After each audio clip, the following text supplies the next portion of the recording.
Сәлеметсіңдер ме, балалар? Сәлеметсіздер. Қолымызды созайық, күннен жылу алайық, күннен алған жылуды жүрекке әкеп салайық, жүректен алған жылуды барлық елге сыйлайық. Жарайсыңдар, балалар, өте жақсы, тамаша. Балалар, бүгін мен сендерді жаратылыстану сабағында көргеніме өте қуаныштымын. Кәнекей балалар, орнымызға жайғасамыз. Біз сабағымызды бастамас бұрын ширату жаттығуларын тапсырмасын орындайық. Ол үшін балалар, біз жұмбақты шешуіміз керек. Экранға назар аударамыз. Бірінші жұмбақты оқимын, мұқият тыңдаймыз және жауабын айтамыз. Жарай ма? Көзді ашып жұмады, бағдар сілтеп тұрады. Бағдаршам, жарайсыңдар балалар, өте жақсы. Келесі жұмбақты оқимын. Ақ сандығым ашылды, ішінен жібек шашылды. Күн, тамаша. Келесі жұмбақ. Күндіз барда түнде жоқ, онсыз өмір мүлде жоқ. Жарайсыңдар балалар, өте жақсы. Келесі жұмбақ. Қараңғыда жыныңдай жанады, жарық түссе сөніп қалады. Ол не? Балалар, жұлдыз ба, ай ма? Жұлдыз, балалар, жымыңдап жанады, ол жұлдыз, өте жақсы, жарайсыңдар. Енді келесі жұмбағымыз. Бірі жарықта көреді, бірі қараңғыда көреді. Ай мен күн. Күн, өте жақсы, жарайсыңдар балалар. Сендерге жұмбақ шешкен ұнады ма? Олай болса, кәнекей, бәріміз бас бармақ әдісімен өзімізді бағалап қойыпшы. Кәнекей жоғары көтереміз бас бармақтарымызды. Жарайсыңдар балалар, өте жақсы. Ал енді балалар, миға шабуыл жасаймыз. Қазір бәріміз ойланамыз, я?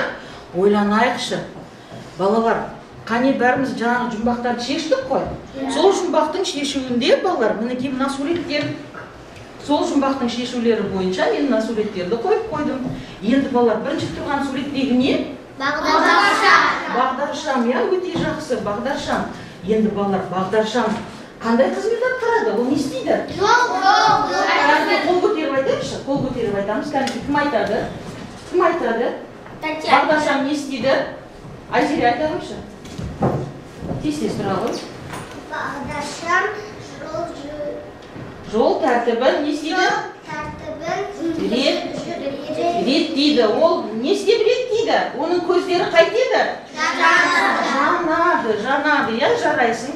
Келесі суретте нені көріп тұрмыз? Күн. Күн бізге не береді?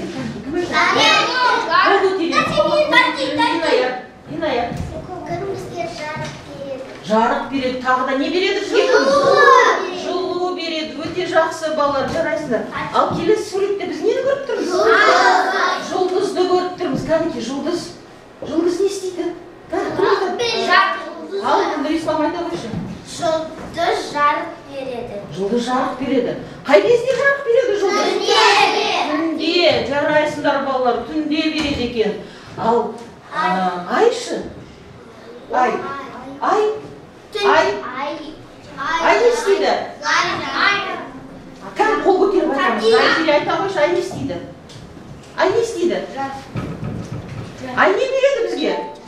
Жарық береді. Қай мезгілде? Түнде балалар, түнде. Жарайсыңдар балалар. Енді осы суреттерді қазір біз атап шықтық, я, олардың қызметтерін атап шықтық. Енді балалар, ортақ белгілерді табайықшы, кәнекей. Осы суреттер арқылы қандай белгіні анықтауға болады? Не туралы айтып тұр бізге? Ортақ белгілері қандай, кәнекей? Мысалы, бағдаршам, күн, олар күннің қай мезгілінде болады? Жарық, я, жарық береді бізге. Ал ай мен жұлдызда жарық береді, бірақ ол қандай кезде болады? Түнде. Ал түнде не болады? Түнде не болады? Қандай болады? Қараңғы болады. Енді бала, жақсылап ойланайықшы, бүгінгі біздің сабағымыздың тақырыбы қандай болмақ? Жарайсыңдар балалар. Бүгінгі біздің сабағымыздың тақырыбы қандай екен? Жарық пен қараңғы. Балалар, өздеріңді кәнекей бағдаршам әдісі арқылы бағалап қойыңдаршы. Егер де осы тапсырманы өте мұқият жақсы орындап шықсаңдар, кәнекей жасыл түсті көтереміз. Орташа орындасаңдар, сары түсті көтереміз. Жақсы, өте жақсы жарайсыңдар балалар, рахмет. Ал қойып қоямыз. Енді балалар, тақтаға назар аударамыз. Тақтаға назар аударамыз. Балалар, мінекей бүгінгі біздің сабағымыздың тақырыбы жарық пен қараңғы, иә? Балалар, біз бұл тақырыпты өтпес бұрын, балалар, мінекей жаңа бөлімді бастап тұрмыз. Бұл бөлім, балалар, тағам мен сусын деп аталады. Бұл бөлімде, бөлім, мынандай бөлімшеге бөлінеді, балалар. Табиғат физикасы жарық деген бөлімшеге бөлінеді. Енді балалар, айта қойыңдаршы, кәнекей, қараңдар. Кітаптарыңды ашыңдар, 87 бетті, 86 бетті. Қараңдаршы, бұл бөлімде біз қандай тақырыптармен жұмыс жасайды екенбіз? Қандай тақырыптарды біледі екенбіз? Кәнекей, кім оқып береді? Кәнекей, ал Айша оқи қойшы. Жарық пен қараңғы тақырыбын өтеміз тағы да. Тағы қандай? Орнынан тұрып оқи қой. Айша, оқи қой. Табиғи жарық көздері. Иә, табиғи жарық көздері туралы біледі екенбіз. Тағы келесін айта қоялық. Келесі, қандай тақырыпты өтеміз тағы да? Жасанды жарық көздерінің қажеттілігі. Өте жақсы, жарайсың. Ал келесі, мына қатардан сұрайын, үшінші қатардан кәнекей. Келесін оқи қойшы Аяна. Тағы қандай тақырыппен жұмыс жасады, танысады екенбіз біз осы бөлімде. Қандай? Оқи қой? Қайсысын оқыған жоқ? Оқы енді. Жасанды жарық көздері. Иә, дұрыс айтасың, жасанды жарық көздері. Мінекей балалар, бұл бөлімде біз осындай тақырыптармен танысады екенбіз. Өте жақсы. Ал енді балалар, бүгінгі сабағымыздың тақырыбына сәйкес біз мынандай оқу мақсаттарына жетуіміз керекпіз. Кәнекей балалар, біз осы сабақта қандай мақсатқа жетуіміз керекпіз? Кәнекей, кім айтады? Кім оқып береді маған? Кәні, кім оқып береді? Алима, оқи қойшы, қандай мақсатқа жетеміз біз? Орнынан тұрып оқи қой. Жарық пен қараңғы не екенін білесің. Жарық пен қараңғыны салыстыр. Салыстырамыз, иә? Жарық пен қараңғыны түсіндіре отырып, өзара қайтеміз, салыстырады екенбіз балалар. Мінекей, біз осындай оқу мақсатына жетуіміз керек. Жақсы балалар, жарайсыңдар.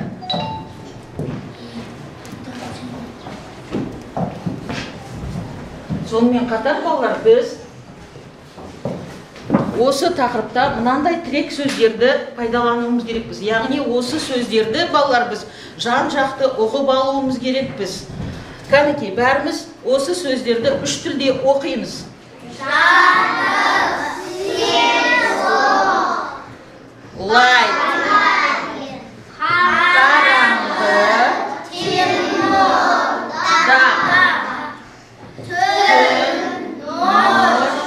Най, күндіз, день, шаң, сәуле, излучение, рей. Жақсы балалар, жарайсыңдар. Олай болса, ары қарай жұмысымызды жалғастырамыз. Ал енді балалар, кәнекей оқулығымызды да аштық, иә? Оқулығымызды ашып отырмыз ғой бәріміз. Енді мына жердегі тақтаға назар аударамыз. Балалар, бізге мынандай тапсырма берілген. Салыстырайық дейді. Екі суретті салыстыр. Суреттерде уақыттың қай бөлігі бейнеленген? Жарық не үшін қажет? Ал қараңғылық қажет пе дейді. Осы екі суретті салыстыра отырып, балалар, біз қазір Вен диаграммасымен жұмыс жасаймыз. Ал енді балалар, қараңдаршы, осы суретке жақсылап тұрып назар салып қараймыз. Кәнекей, бәрі суретке қараңдар. Қандай айырмашылық пен ұқсастықты көріп тұрмыз? Бірінші, қандай ұқсастықты көріп тұрмыз?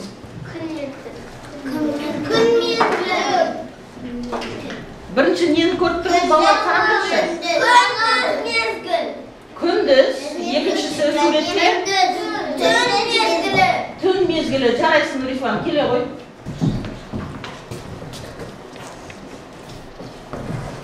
Иә. Бірінші суретте күндізгі уақыт екен, ал екінші суретте балалар түнгі уақыт екен. Я өте жақсы. Тағы да нені көріп тұрмыз балалар? Тағы да нені көріп тұрмыз? Күнмен айды көріп тұрмыз. Кәнекей кім келіп жапсырады? Келе ғой, Ағызер. Келе ғой. Күнмен ай. Күн. Дұрыс айтасың. Тамаша. Жарайсың, мінекей сені бағалап қояйын. Ағызер, саған жұлдыз беремін. Жарайсың, отыра ғой. Ал енді балалар. Күндіз дала қандай болады? Күндіз дала қандай болады?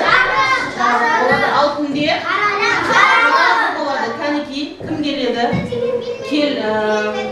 Нұргелді келе ғой. Қараңғы, иә. Жасын ғой, иә. Дұрыс, жарайсың.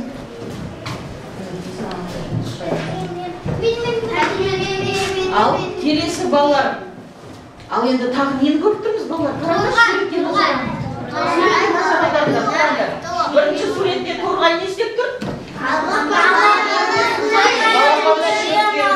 Ал екіншісінде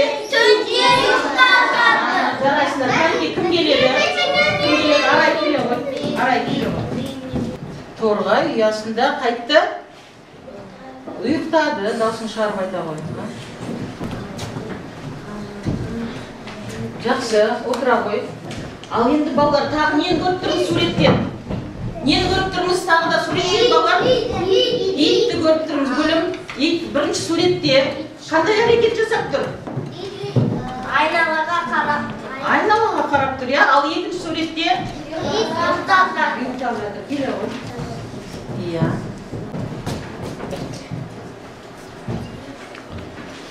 Жақсы, отыра ғой. Ал енді балалар, екі үйді салыстырайықшы кәнекей. Екі үйді салыстырайық.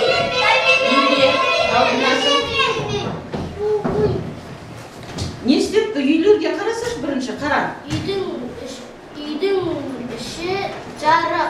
Ал екінші үйдеші? Түндегі үйде. Үйдің ішіне не көріп тұр?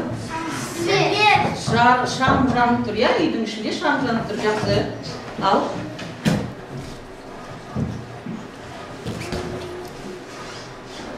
Енді екеуіне ортақ осы екі мезгілге ортақ, яғни күннің бәрі бір күнде болып жатқан іс-әрекеттер ғой, я? Енді осы екеуіне ортақ қандай не бар балалар? Тәулік, я? Келе қояды.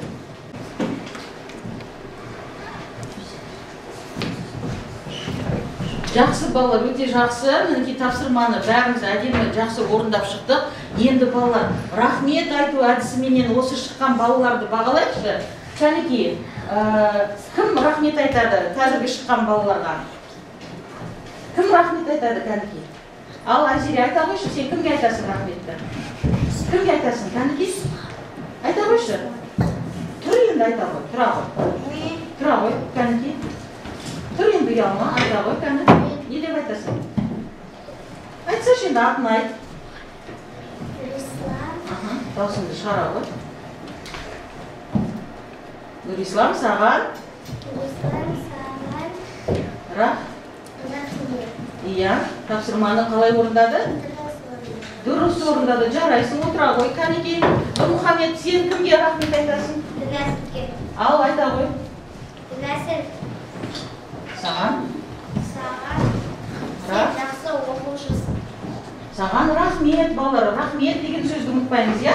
Жақсы, кәнекей тағы кімге айтқысы келіп тұр? Майыз айта ғой, кәнекей кімге айтасың? Ал, айта ғой. Ағзер саған көп рахмет, сен тапсырманы бәрі дұрыс орындады. Жарайсың, отыра ғой. Кәнекей тағы да кімге айтамыз, балалар? Кімге айтқысы келіп тұр? Кімнің айтқысы келіп тұр? Дінасыл айта ғой. Нұргелдіге айтамын. Айта ғой. Нұргелді, рахмет, сен сабақты дұрыс орындадың. Жарайсыңдар балалар. Сендерге де рахмет балалар. Тапсырманың бәрін дұрыс орындап жатырсыңдар. Енді балалар, Біз не білуіміз керекпіз? Осы жайлы бізге кім оқып береді, кәнекей? Кім оқып береді тақтаға шығып? Келе ғой, гүлім оқып берші бізге. Даусыңды қатты шығара ғой. Адам мен жануар айналасындағы әлемді көреді. Сәуле бойында энергиясы бар сызық жарық адамдар, жануарлар мен өсімдіктердің тіршілігі үшін аса қажет. Жарайсың, отыра ғой. Балалар, сонымен қараңдаршы, біз бұны білуіміз керек екенбіз. Жарық арқылы адам мен жануар айналасындағы әлемді көре алады екен. Ал сәуле, балалар, сәуле дегеніміз, ол бойында энергиясы бар, не екен? Сызық екен. Жарық адамдар, жануарлар мен өсімдіктердің тіршілігі үшін аса қажет екен, балалар. Өте жақсы, жарайсыңдар. Ал балалар, мінекей қазір осы тақтадағы оқығанымызды енді оқулықты ашып 87-ші бетті өз бетімізше оқимыз. Кәнекей, даусымызды шығарып оқимыз.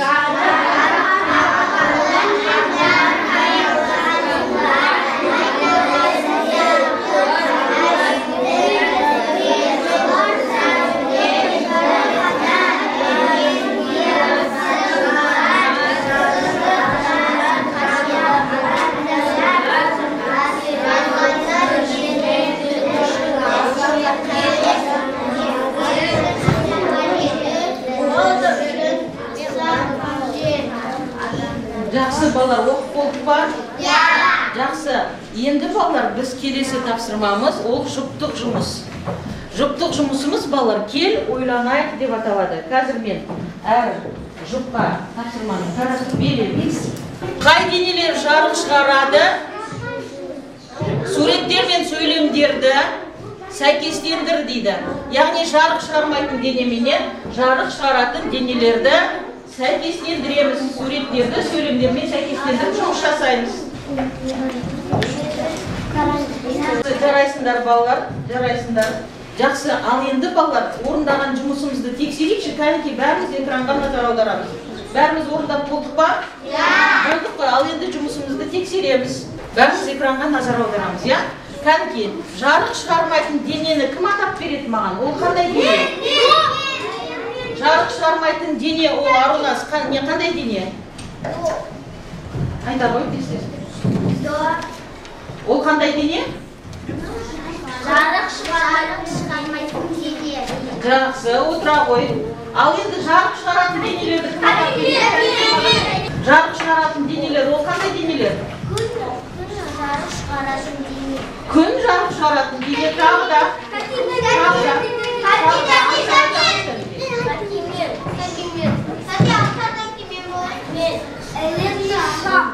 Электр шамы, дұрыс айтады, тағы да.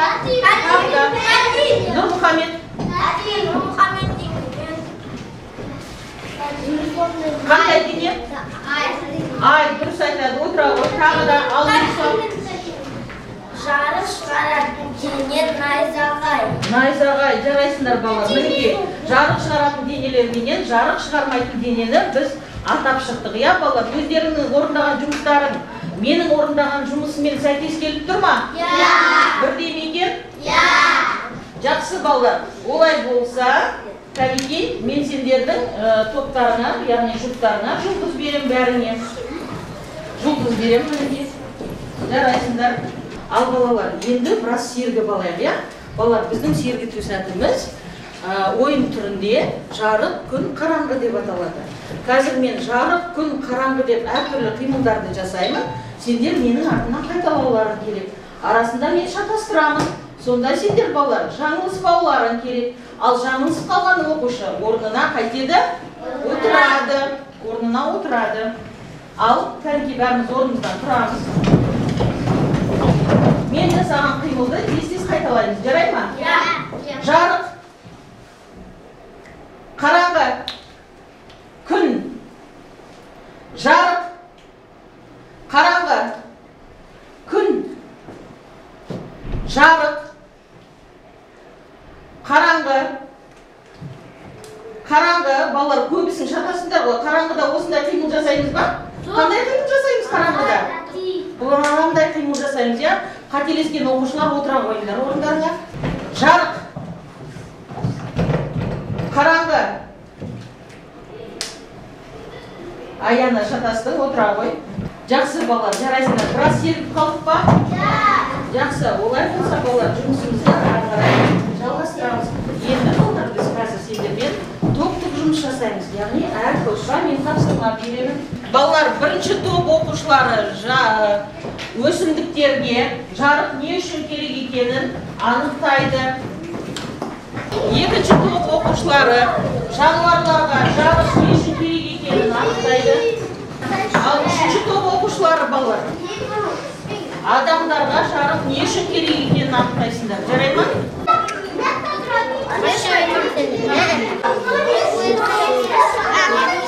Жұмысты орындап болған топ қол соғады, иә? Жұмысты орындап болған топ қол соғады. Жарайсыңдар, бірінші топ болды.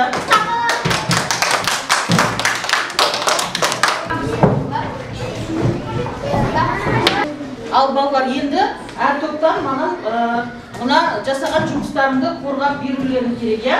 Кәнеки, бірінші топтан кім шақырады? Алима, келе қойшы кәнеки, қорғап берші.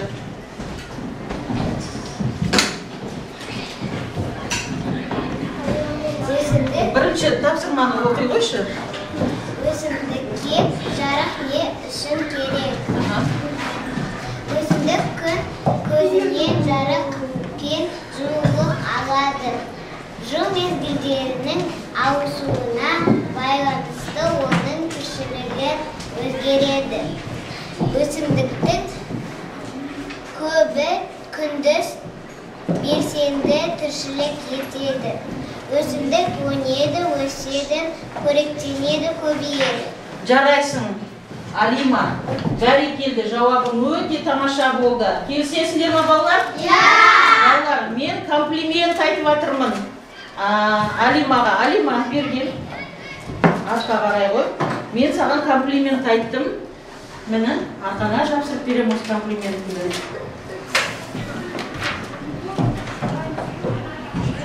Бәрекелді, жауабың өте тамаша болды.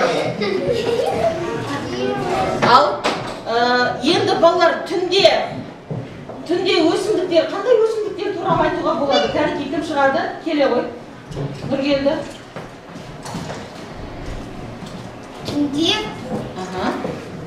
Түнде өсетін өсімдіктер алису және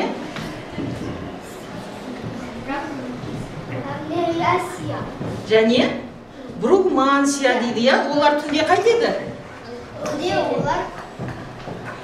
Олар қайтеді?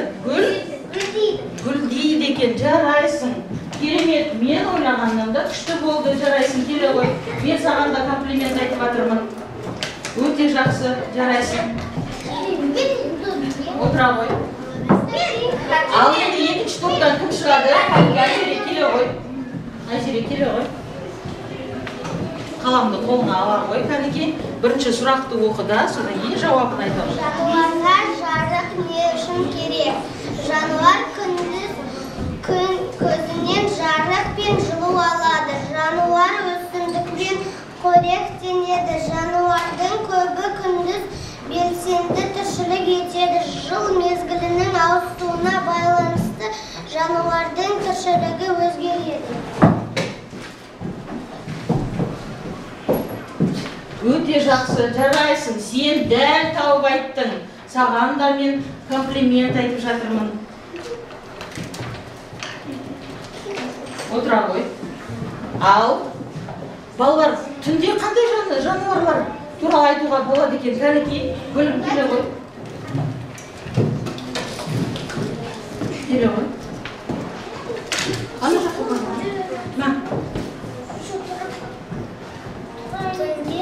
Даусын шығара ғой. Жапалақ, жарғанат, үкі. Үкі, олар түнде не істейді? Тіршілік етеді, иә? Түнде тіршілігі түнде жасайды. Қоректерін түнде істейді, иә? Жақсы, өте жақсы. Сен мықты шәкіртсің.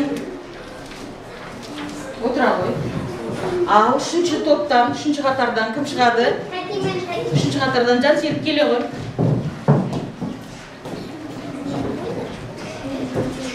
Адамға жарық не үшін керек? Жыл мезгілінің ауысуы адамның тіршілігіне әсер етеді. Адам жасанды жарық көздерін жасайды және қолданады. Адам күн көзінен жарық пен жылу алады. Адам күндіз белсенді тіршілік етеді. Өте жақсы, жарайсың. Тамаша. Мен сенімен мақтанамын, Жансерік. Отырамыз. Ал енді түнде адамдар қандай қызмет атқарады? Аяна келе ғой.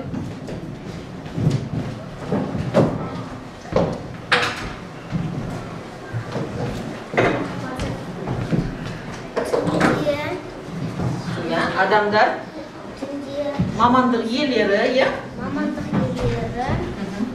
Кімдер? Дәрігерлер. Тағы да.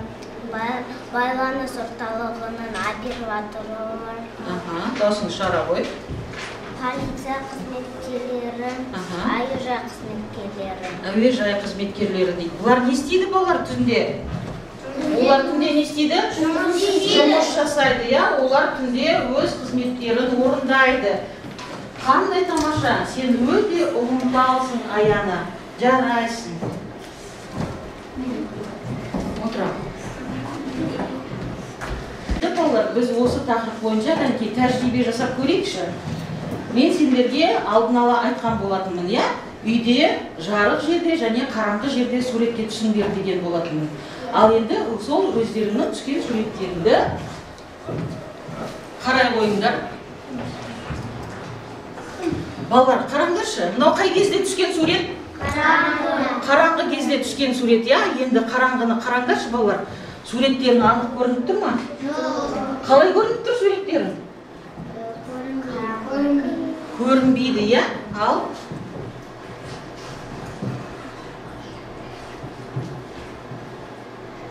Ал, мына суретке қараймыз енді. Мына сурет қай кезде түскен суреттер?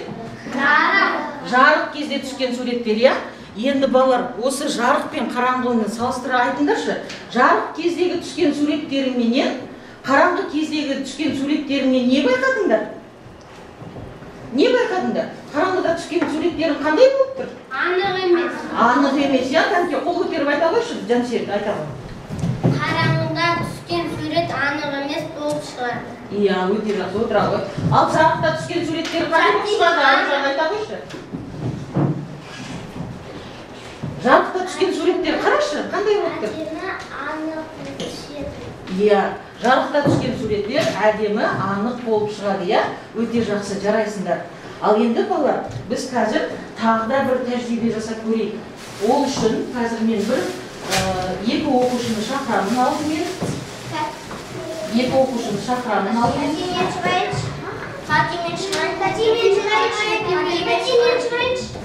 Шығады. Ақзер келе ғой.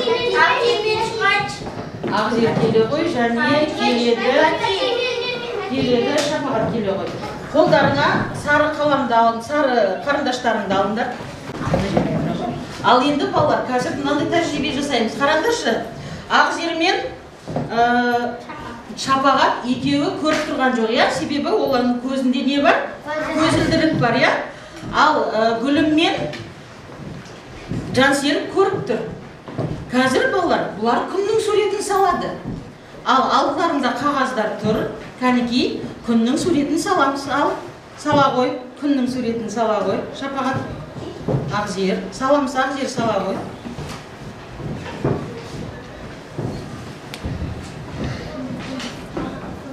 Қолдарыңа алыңдар салған суреттеріңді. Енді бұлай қарай тұрамыз. Кәнекей, мен көзілдіріктерімді шешемін. Көзілдірігімді шешемін. Ал енді салған суреттеріңді балаларға қарай қаратыңдаршы. Балаларға қарай қаратыңдар. Балалар, қараңдаршы енді осы балалардың салған суреттерінен не байқауға болады? Кімнің суреттері жақсы шықты? Жансерік пен кімнің суреті? Гүлімнің суреті неге? Көтеріп айтамыз кәнекей неге? Ал аңсар айта қойшы. Олар көріп тұрып салды, иә? Өйткені олар көріп тұрып салды. Ал Ақжер мен Шапағатшы? Отыра ғой. Ақжер мен Шапағаттың суреті қалай шықты? Дұрыс шықты ма? Ағай айта ғой кәнекей. Ақжер мен Шапағаттың суреті қалай шықты? Дұрыс шыққан жоқ. Неге? Себебі олар немен салды суретті? Көзілдірікпен. Олар көзілдірік таққан кезде олар көрді ма, көрмеді ма? Көрмеді, иә? Мінекей балалар, қараңдаршы. Яғни жабық бізге барлық іс-әрекеттерімізді іске асыруға өте қолайлы екен. Ал қараңғыда біз не істеуіміз керек біз балалар? Адамдар не істеуі керек қараңғыда? Тек ғана демалуы керек, иә? Демалуы керек. Отыра қойыңдар. Рахмет балалар. Өте жақсы, жарайсыңдар, тамаша. Отыра қойыңдар. Жақсы. Экранға назар аударамыз балалар. Суретті көріп тұрмыз ба? Иә. Суретті көріп тұрсақ, енді осы суреттегі қазір іс-әрекеттерді атаймыз. Табиғат аясында демалған кезіңді есіңе түсір дейді. Дала күндіз қандай болады? Кешкісінше дейді. Балалар, табиғат аясында бәрін демалысқа шыққан шығарсыңдар отбасыларымен бірге? Шықтыңдар ма? Сол кезде табиғат аясында күндіз күн қандай болды? Ыстық болады, иә? Біз ыстық кезде шығамыз ғой табиғат аясына. Көктемгі мезгілде шығамыз, иә? Табиғат аясына қыдыру, демалуға шығамыз. Дала сол кезде қандай болады? Ыстық болады. Және жарық болады, иә? Ал кешкісінші? Кешкісін күн салқындай бастайды және қараңғы бата бастайды, иә? Жақсы. Енді балалар, осы суреттерде қараңдаршы. Күннен қорғану ережесі қай суретте сақталған? Екінші суретте сақталған екен. Олар күннен қалай қорғанып тұр? Қолын көтеріп айта қойшы Жанболат кәнекей. Басына не киіп тұр? Балалар бастарына не киген? Бас киім киген екен, я? Кепка киген, ал қыз бала панама киген екен. Жақсы, жарайсың, отыра ғой Жанболат. Ал енді жанындағы суреттерге назар аударайықшы балалар. Бәрін бері қараңдаршы. Мына суреттердің ішінде мына суреттерге қараймыз бәріміз балалар. Қай суретте, қай кезде, қай суретте қараңғы? Қай суреттің іші қараңғы? Қол көтеріп айтамыз балалар. Қол көтеріп айтамыз. Алдынан айта қойшы. Қай суретте қараңғы? Шкафтың іші қараңғы. Тағы да Айсида айта қойып, жақсы қарайсың. Ненің іші қараңғы? Сумканың іші қараңғы дейді. Жақсы, тағы да ненің іші қараңғы? Алдық анат айта қойшы кәнекей. Қораптың іші қараңғы, иә? Жақсы, жарайсың. Ал мына қорапшы балалар. Бұл ашық тұр, оның іші? Ашық тұрғандықтан оның іші жарық болады. Яғни балалар, жабық тұрған заттардың іші қараңғы болады екен да? Ал сол заттарды ашқан кезде ішіне не түседі екен? Жарық түседі екен. Жарайсыңдар балалар, өте жақсы, керемет.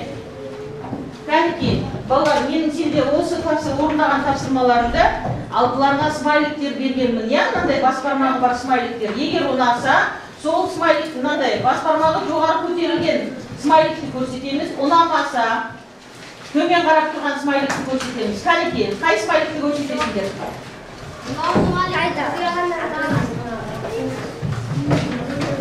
Кәнекей, бер қарап көрсетіңдер. Жақсы, жарайсыңдар балалар. Жақсы, жарайсыңдар. Яғни тапсырма барлығына ұнады деген ойдамын, я? Жақсы. Ал енді балалар, бәріміз дәптермен жұмыс жасаймыз. Алдыларына балалар, дәптер тұр. Дәптермен жұмыс жасаймыз. Кәнекей, артық заттың бәрін қойып қоямыз шетіне. Дәптерімізді алдымызға аламыз. Ал енді балалар, бірінші тапсырмада не дейді? Бірінші тапсырмада не дейді білім? Оқып жүресіз кәнекей.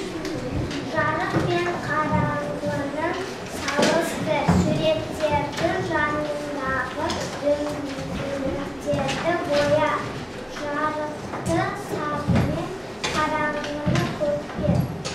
Өте жақсы. Түсіндік па?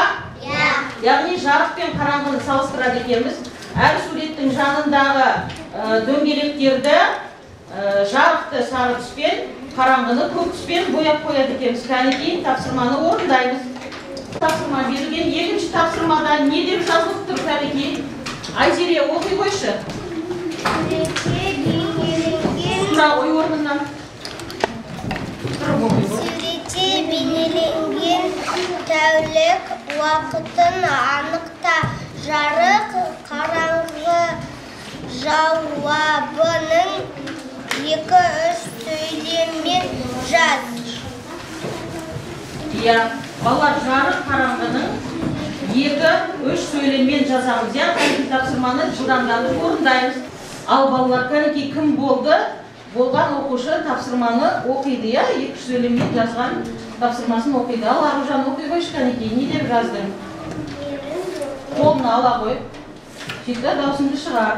Менің бөлмем жарығы, бөлмеге жарық өте жақсы түседі. Ауасы қандырады. Жақсы, отыра қой. Кәнекей, тағы кім оқиды? Айзере оқи қой. Таң аттым, терезеде күн сәулесі түсті. Өте жақсы. Кәнекей, тағы кім оқиды? Ал Алима оқи қой. Бөлмеге арайлап күн түсті. Сағат таңғы 8 болды. Мен мектепке бардым. Жақсы, өте жақсы, жарайсың. Ал Жасер оқи қой. Жарық адамға өте қажет. Жарық өсімдік жақсы өседі. Жақсы. Ал Айзере. Күн жарық сағат 7 терезеде күн шуағы түсті. Жақсы, отыра қой. Жарайсыңдар балалар. Өте жақсы. Біз тапсырманы жақсы орындап шықтық. Керемет, тамаша. Өте жақсы. Ал енді балалар, біз сабағымызды қорытамыз. Сабақты қорыту үшін мынандай тапсырманы орындаймыз. Балалар, домино әдісі арқылы қазір біз сұрақтарға жауап береміз. Яғни бүгінгі сабағымыздан біз не түсіндік, не білдік? Осы сұрақтарға жауап беретін боламыз. Осы сұрақтарға жауап беретін боламыз. Ал мен бірінші сұрағымды тақтаға ілемін қазір. Жарқыраған денелерден сәуле шығаратын не? Кәнекей кім айтады? Кім айтады? Айша айта қойшы. Жарқыраған денелерден сәуле шығаратын не? Не шығарады балалар жарқыраған денелерден? Жарқыраған денелерден жарық дейді. Келе ғой, Ақсер, дұрыс айтты. Жарық. Келе ғой. Міне, мынаны апарда. Мынаның қасына ілемін. Кәні әдемі бір отырамыз, жиналамыз. Нұргелді. Жақсы, келесі сұрақ балалар. Бойында энергиясы бар сызық қалай аталады? Сәуле. Сәуле. Келе ғой, Али.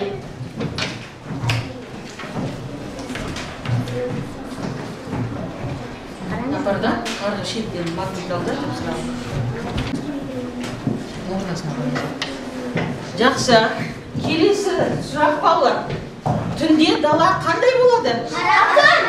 Қараңғы болады. Келе ғой, Әжеге. Жанына жапсын, жанына.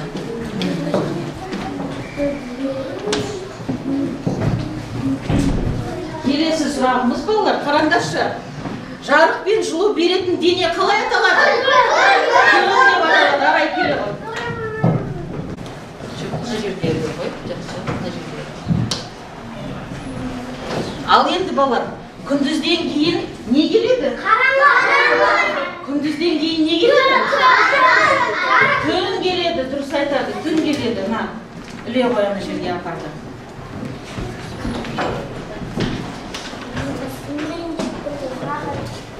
Мына жерде, сол жерге жоқ.